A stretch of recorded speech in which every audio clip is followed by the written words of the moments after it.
Italian sports car.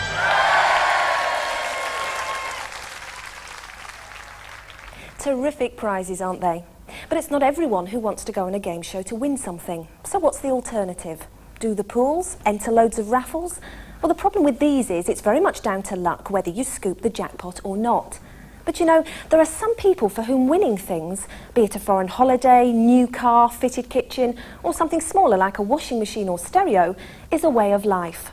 In fact, everything you see in this room, even the house itself, could be won by entering any of the thousands of consumer competitions that are just waiting for you to enter. And the winners I'm talking about are not the ones who win one large prize and nothing ever again. They receive hundreds or thousands of pounds worth of goodies every year, week in, week out. It doesn't have to take a lot of time, costs very little, and can be enormous fun. Well, it's a darn sight better to receive a letter of congratulations in the post than what most of us get every week. I know, I've studied how these prize winners do it, and will reveal at the end of this show how well I did in my efforts to become the complete comper. But whilst we're getting there, let me show you how winning can be a way of life, and luck, or acting like a dingbat on a game show, has nothing whatsoever to do with it. You don't believe me, do you? I bet you're sitting there saying, I've never won anything in my life. But look at it this way, when did you ever enter anything? I'm not talking about prize draws where it's the first name out of the hat that wins. No one can do anything about those, and it really is all down to luck. But although it seems daft to keep saying it, the first rule of becoming the complete comper, a term I'll use to describe people who regularly enter competitions, is quite simple. If you're not in, you can't win is a favourite phrase of competition winners around the country, and it makes sense. You won't be in with a chance of winning prizes if your entry isn't in there. I soon discovered that sending in the occasional entry form once in a blue moon will get you nowhere. The regular prize winners are the ones who are organised, not missing a trick when it comes to finding entry forms, and send in as many as they can every single month, and anyone can join them. So put your scepticism away, at least for the next 20 minutes or so, and I'll take you through step by step how you can join the successful, the men and women all over Britain who are regular prize winners, and I'll show you a fun, absorbing and best of all, lucrative hobby into the bargain. But let me just whet your appetite a little more before we start. Someone I know, and she's not unique, won £700 worth of prizes in 1 month alone. OK, nothing really big, but they were still useful things, even more so when you don't have to pay for them. So what did she win? Well, everything you see here, and I mean everything. From the kitchen equipment, cameras, food vouchers, books, LPs, CDs and tapes. So I hope what's going through your mind right now is not, I don't believe it, but actually, where do I start? Where to start begins with entry forms, and collecting them isn't as difficult as you think. One of the best places to start is here in the supermarket. Next time you buy your favourite can of baked beans, take a look at it a little closer. Every so often, companies will run a consumer competition. It's a way of making their product more attractive than the one sitting next to it, and it increases its sales. The product can be anything from a mouthwash, soap, washing powder, frozen food or canned goods. You name it, at some stage in its shelf life, every kind of everyday purchase has probably had a competition on it. Some supermarket chains are better than others at promoting competitions. Some even occasionally run a consumer competition with a particular manufacturer that's exclusive to that store only. So it's worth varying the stores in which you shop to see which will provide you with the greatest number of entry forms. Think of it as being a detective. Challenge yourself to see how many more entry forms you find this time than on your last visit.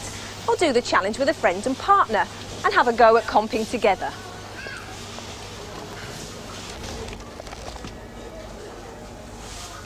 But it's not just the products themselves that feature entry forms. You'll often find them in the Perspex containers connected to some supermarket shelves. Always have a good look as you go past. Your shopping trips will take a little longer, but will be worth it in the end. And don't forget the in-store magazines. They're jam-packed full of competitions and are essential reading if you're to become the complete comper. But don't stop at supermarkets. Whenever you go out to buy anything at all, check to see whether it's got a competition on it. Vary your shopping trips to take in different stores, as well as varying the brands you buy, so you can take advantage of as many entry forms as possible in 1 month. Remember the golden rule: to be in with a chance of winning, you need to enter as many competitions as you can. It really is a numbers game. The more entries you send in, the greater your chances of coming up trumps with one or more of them. Chemists, off-licences, food stores, pubs, newsagents, garages. That's where I found these, and there's no conspiracy against you finding them too, you know. Magazines are a great place to look for competitions. There's usually one or more in the popular weeklies and monthlies, and occasional ones in the more specialised titles. The type of competition varies, and we'll be talking about that in more detail in the next section. Just remember one thing: the bigger the circulation of newspaper or magazine, the greater the number of people entering. When there's a tie-breaking slogan, great, but so many of them nowadays are first name out of the hat type draws, so bear that in mind before buying ones you wouldn't normally. That leads me to one word of warning. Yes, it's terrific to win, and by following the advice on this programme, there's no reason why you shouldn't become a winner too very soon. But my saying vary your brands does not mean go and buy something much more expensive than you normally do, nor does it mean spending twice as much money. Entering competitions is fun, and while we want to increase your chances of winning, there are no surefire guarantees. Buying 20 bottles of expensive shampoo may seem the ideal way of bringing that dream holiday or car closer, but there's a little more to it than that, as you'll see in a moment. Just don't go mad. If you do, you might only end up with a runners-up prize that costs less than the products you had to buy to win it. Always take this into consideration, and comping will remain enjoyable and a relatively inexpensive hobby. Okay, so now we've found our entry forms, all you have to do is keep them and your till receipts in a safe place and come with me back to base. If you're anything like me, you'll start off with good intentions. Perhaps you've already collected some entry forms and plan to go in for competitions when you have the time. So what do? We pop them in a drawer and forget all about them. As sure as eggs are eggs, we'll only find them when the closing date has passed, so these are only good for the bin. Not the actions of the complete comper. If we're to join the regular prize winners, we need to be much better organised. But don't worry, it's nothing too complicated. Just take a look at what I've got here. This is all you're going to need to get you started on that winning trail. Envelopes and stamps. It's worth keeping plenty of these to hand, especially if you're going to be going in for competitions in a big way. There's nothing more frustrating than having a brilliant entry ready to be sent off and nothing to put it in. But you might be wondering about the files and pad. It's as I was saying earlier, putting entry forms into drawers only to forget about them isn't going to get you anywhere. Organisation breeds success. So how do we organise ourselves? We'll start off with a couple of simple cardboard files like these.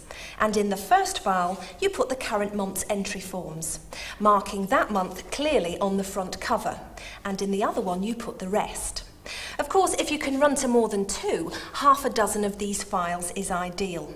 Simply mark each month clearly on the front and put them all where you can see them day by day, and will be able to lay your hands on them whenever you want.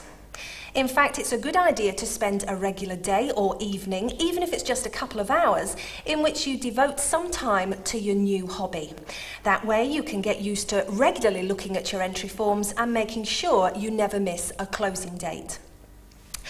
Entry forms like these on products present you with more of a problem, because you're probably still eating what's inside. If the label can come off, as with this can, then remove it, replacing it with a plain sticky label telling you what it is. If that's not possible, as with this packet of ice cream, then make a note in your file of the competition closing date and plan to eat the contents a week or 2 before it's up. In fact, it's a good idea to tell other members of the family not to throw packets out without checking with you first, or get them to join in comping. That's an even better idea.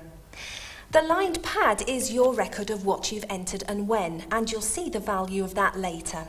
But did you remember I said keep your till receipts? Where do they come into the picture? Well, a large number of competitions nowadays ask you to send a proof of purchase with your entry. That showed you actually buy the product, particularly when the entry form is separate to it, as with this example. The proof of purchase could be the cellophane wrapper off a packet of biscuits, or a bottle top. But it's probably also going to be your till receipt, and you'll be asked to mark clearly in pen the product in question. If you keep these with your entry form or any other proofs of purchase asked for in your file, then you know they're safe and you're meeting all the conditions of the competition.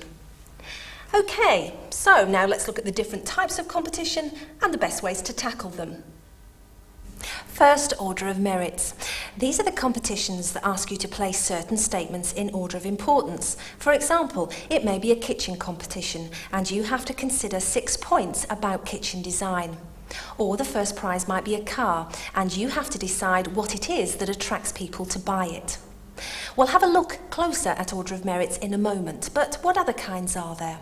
Well, there's factual questions, and these vary from the very easy, such as matching the musical group to the correct song, as with this example, to the incredibly difficult, the sort of thing that you need to reach to the encyclopedia for. Either way, the rule is check your answers. Don't just rely on what Uncle Joe tells you. Always check with a reference book wherever you can.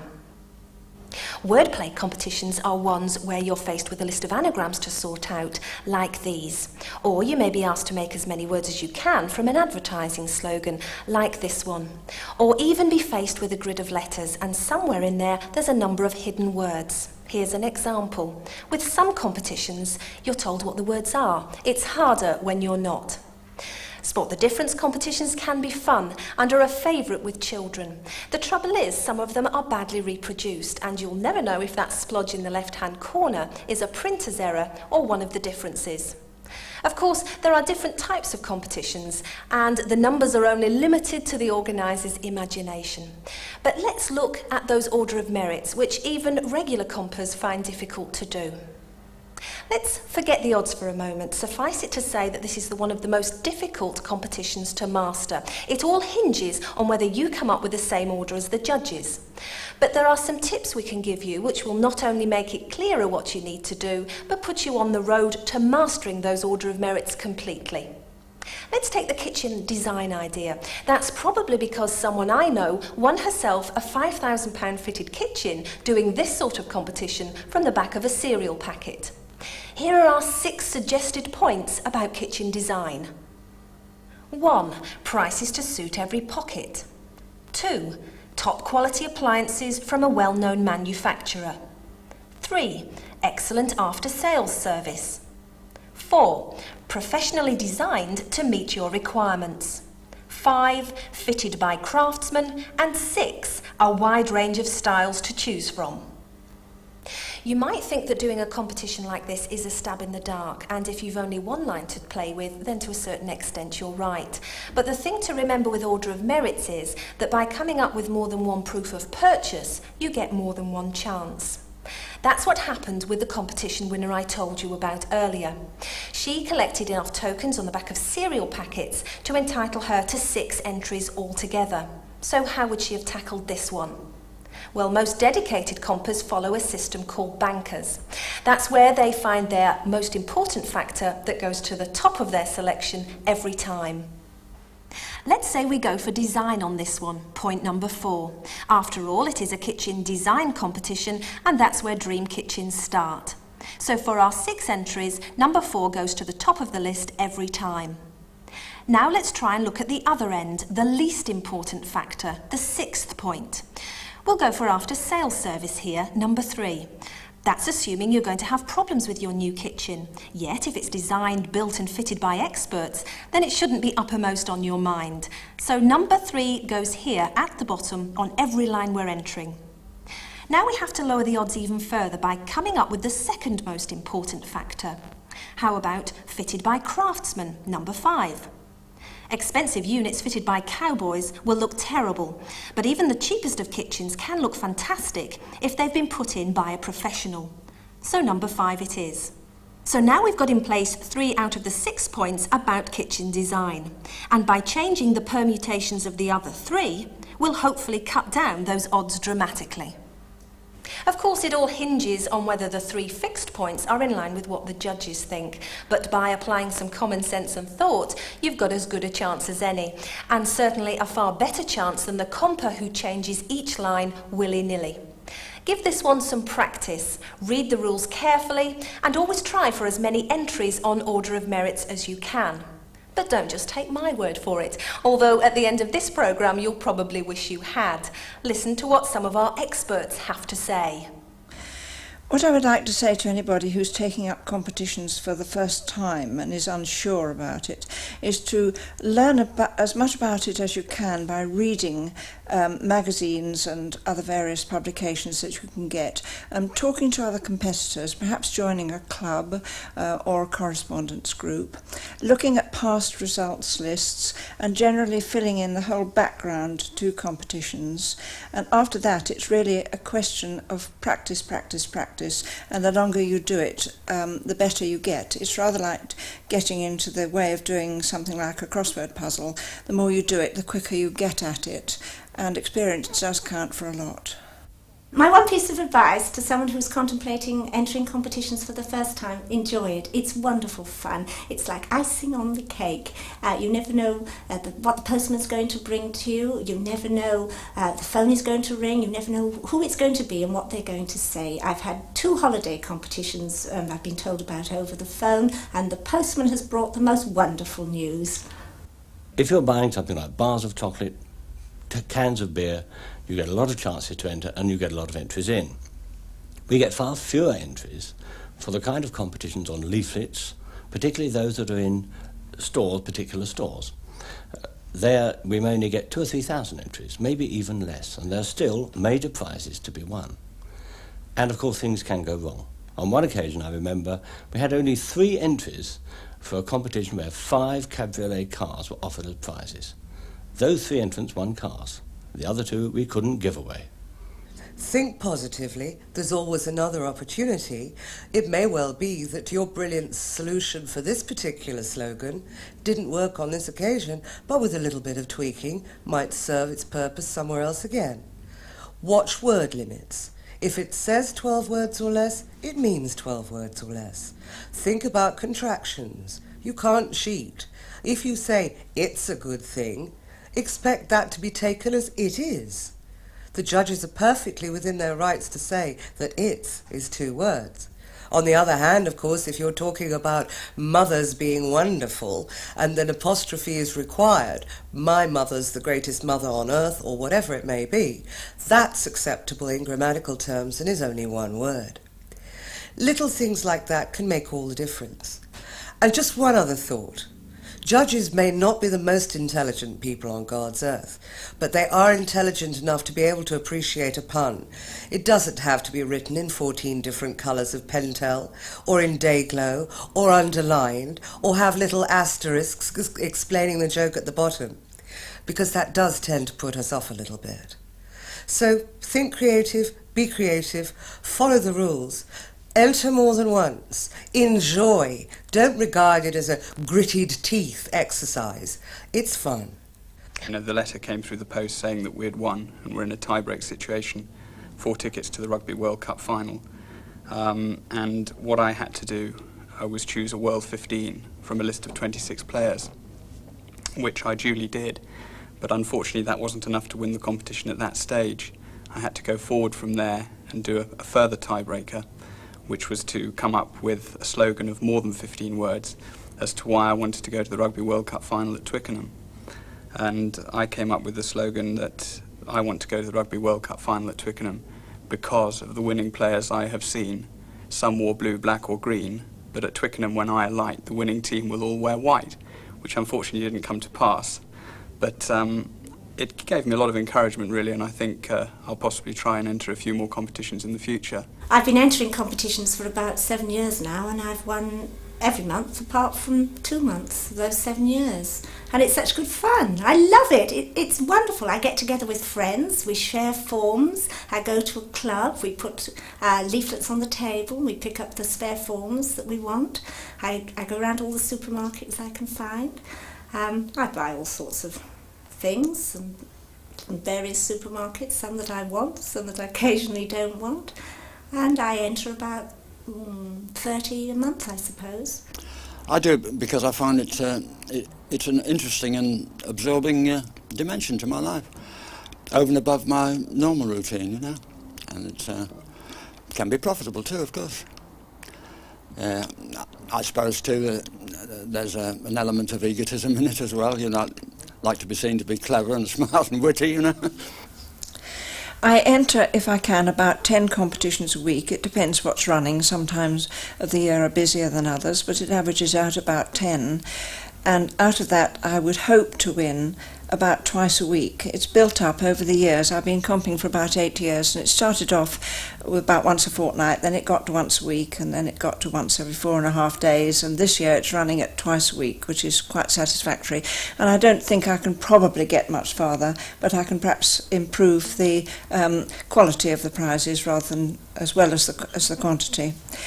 And half the fun, of course, is finding the competitions in the first place. Whenever you go out anywhere, you're always looking. It doesn't matter if you're in a cafe, a supermarket, a garage, the airport, wherever you go, every magazine and paper, you're always looking for new competitions. And it's a day lost if you come back from a shopping trip without 2 or 3 new ones to get stuck into.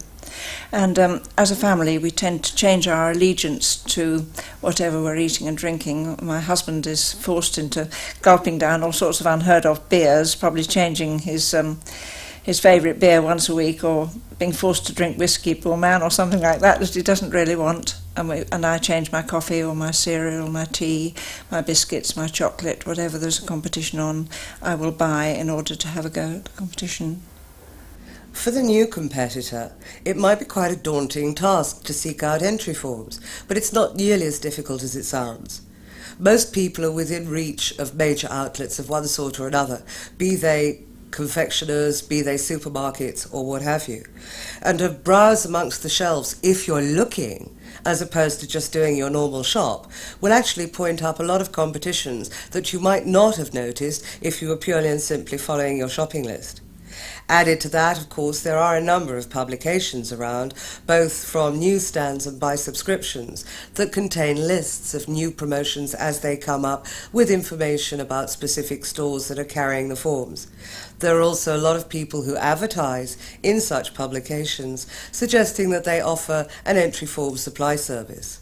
From a personal point of view, as a promoter, however, I would have to say that to a certain extent I frown on the latter, because it must be said that if there are people going around to the supermarket shelves who are removing all the entry forms so that they can send them out to their subscribers, it does mean that our poor beginning competitor is less likely to find the material on the shelves. But certainly I think anybody who wants to start will be rewarded by a trip around their local supermarket with plenty of material to get started with. There are many kinds of competitions, of course, these days. There are free draws where you don't have to buy anything to enter and you still can win a big prize, but there's a lot of entries for those.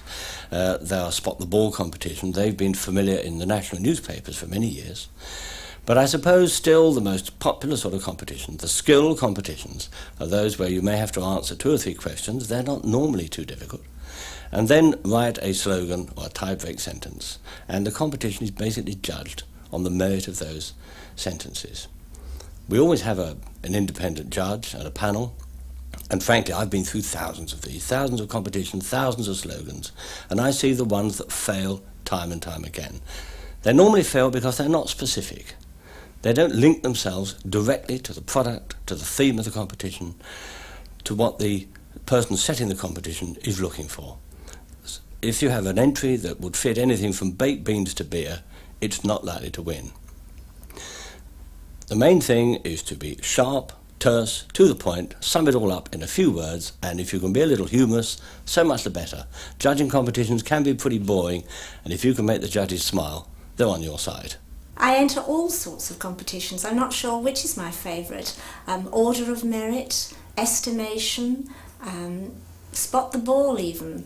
Of course, all the slogan competitions. And I do like how many words I can make up out of a certain word. For example, last week I made over 500 from the word mosquitoes, and I won £1,000 worth of barbecue and garden furniture. The problem of how to think up a good slogan is something that really is with you all the time, and however long you do competitions, it is the main stumbling block. I find it useful to keep my eyes and ears open always, wherever I go, for headlines in newspapers and magazines, catchphrases, or other people's advertising slogans. You've sort of got an ever-open mind and you're always jotting down ideas, and I keep a file related to every single subject, like cars or makeup or whatever it might be, sport and sweets and so on. And when I get a competition related to that, I look at my file for ideas, and that sparks me off with writing a tiebreaker which is related to that, and then you try to get a pun incorporated into it and try to write it in rhyme, and really that's how your inspiration starts off and you work from there. If you don't know the subject matter, take the trouble to find out. Ring up the library, get a few facts and figures, ask your friends. And when you've got the finished product, don't be ashamed to show it around the family. You'll find they're your worst and your best critics too. And if you meet a few failures, don't worry about it. Don't take it too seriously. Just press on with it. Keep going, and sooner or later you'll come up. A lot of competitors fail because they try to butter up the manufacturer who's running the competition. It's no good trying to tell someone that his lager reaches all kinds of parts.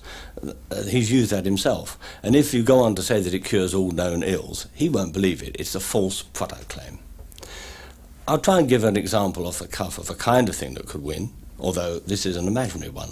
Imagine there's a country called Fredonia, and they're famous for marketing pineapple chunks that were originally canned by the monks in that country, and all that information's on the can, and you can win a holiday. Supposing you sent an entry like, where there's freedom to choose and the choice is for chunks, we go for the brand that is canned by the monks. Well, you might win with that, providing no one else sends it in, because the problem is good ideas can come along, but several other people can enter the same one. So you're looking for a good idea, sharp and terse, and one that no one else has thought up for that competition. As an independent judge who has actually had to cope with anything up to 150 competition judgings a year, one of the things that I find more important than anything else is to stress to potential competitors that whilst judges are looking for aptness and originality, what you feel may be extremely apt and original may also be something that has occurred to a number of other people. So don't get disheartened. By all means, adapt proverbs, paraphrase, come up with something clever.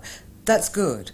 But don't feel that it's an automatic winner, because it may be that if the competition lends itself to, for example, to something like bare essentials, if it occurs to you, it occurs to perhaps another 500 people too. If that's the case, the judges are never going to say that is truly original. But most of the entries I send off are by post, always first-class stamps, always long white envelopes, spread over the month in which the closing date is. The draws I send off at the beginning of the month with second-class stamps, but the others, the slogan-type competitions, they just go off during the month. Closer and closer to the closing date, often I'm afraid I send them off a day or two before the closing date, though I don't think I have as much success with those. I did win my car in a phoning competition, but I had to phone in the list of words that I had made from a supermarket name. A lot of people enter competitions as a hobby. They're sometimes turned professionals, and sometimes they win a lot of prizes. They're not really professionals. They're just keen competitors, and they have as much right to win, or as little right to win, as anyone else. So the secret, apart from brushing up your slogans, brushing up your English, and being sharp, is to enter as many competitions as you can. At the end of the day, statistically, you stand more chance every time.